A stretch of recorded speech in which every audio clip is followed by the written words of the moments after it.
का वो मंदिर जहाँ भगवान के धड़ को पूजा जाता है। गौर भैरव के अवतार के रूप में जाने जाने वाले ये देवता, जिनका मंदिर अल्मोड़ा से लगभग 20 किलोमीटर की दूरी पर गैराड पर स्थित है। मैं बात कर रही हूँ गैराड गोलू देवता की, जिन्हें कलबिस्ट डाना गोलू देवता, कल्याण सिंह बिष्ट और कलवा कल बिष्ट के नाम से भी जाना जाता है। उत्तराखंड की कुछ प्रचलित लोक गाथाओं के अनुसार डाना गोलू देवता को धोखे से मारा गया था। उनकी मौत किस तरह हुई थी, वैसे तो इस पे बहुत सारी कहानियां हैं, लेकिन उनमें से सबसे प्रचलित कहानी ये है कि कल बिष्ट का एक दोस्त था श्री कृष्ण पांडे, जिसकी नौलखा पांडे नाम के एक आदमी के साथ दुश्मनी थी। एक बार श्री कृष्ण पांडे का दुश्मन नौलखा पांडे उसे मारने के लिए उसके घर पे भराड़ी नाम के एक भूत को भेज देता है, लेकिन कल बिष्ट जो कि श्री कृष्ण पांडे का दोस्त होता है, वो उस भराड़ी भूत को चट्टान से दबा के मार देता है और अपने दोस्त को बचा लेता है। इस बात से नौलखा पांडे जो है वो बहुत चिढ़ जाता है और उसके मन में ये आता है कि पहले श्री कृष्ण पांडे और कलबिष्ट की दोस्ती में उसे फूट डालनी पड़ेगी। और इसी के चलते जो नौलखा है उसने ये अफवाह फैला दी कि कलबिष्ट और श्री कृष्ण पांडे की बीवी का अफेयर चल रहा है। ये बात जानने के बाद जो श्री कृष्ण पांडे है वो कलबिष्ट को अपना दुश्मन समझने लगता है और कलबिष्ट को मारने के लिए वो बहुत सारी प्लानिंग करता है, लेकिन कलबिष्ट जो है वो बहुत पावरफुल होते हैं, इसलिए वो उसकी सारी चालों से बच जाते हैं। कलबिष्ट ने श्री कृष्ण पांडे द्वारा भेजे गए 100 शेरों और कई भूत प्रेतों को हरा दिया।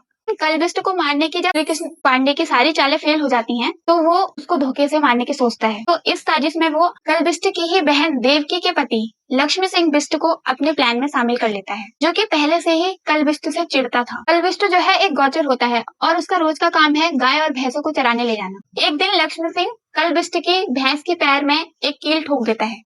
उसके अगले दिन जब कलबिष्ट अपनी भैंसों को चरा रहा होता है, तो लक्ष्मी सिंह उसके पास जाके बोलता है कि मेरे घर में बच्चों के लिए दूध नहीं है, तो मुझे अपनी एक भैंस दे दो। इस पर कलवा बोलते हैं कि इनमें से तुम्हें जो भी भैंस चाहिए उसे ले जाओ। अब यहाँ पे लक्ष्मी सिंह वही भैंस ले जाता है जिसके पैर पे उसने कील ठोकी होती है। भैंस के पैर में ठुकी हुई कील को वो कलवा को दिखाता है, जिसके बाद कलवा जो है भैंस के पैर से कील निकालने की कोशिश में नीचे की ओर झुकता है। इसी मौके का फायदा उठा के लक्ष्मी सिंह अपनी खुखरी निकाल के उनका सर धड़ से अलग कर देता है। सर कटने के बाद धड़ वाला हिस्सा कुछ दूर तक दौड़ता है, जिसके पीछे पीछे कलबिष्ट की भैंसें भी जाती हैं। कुछ दूर जाने के बाद उनका शरीर और सारी भैंसें पत्थर की बन जाती हैं। कलबिष्ट का शरीर जाके गैराड में गिरता है, जहाँ पर आज गैराड गोलू देवता का मंदिर है, जबकि उनका सिर जो है वो अल्मोड़ा से कुछ किलोमीटर की दूरी पर कफड़ खान में जाके गिरा।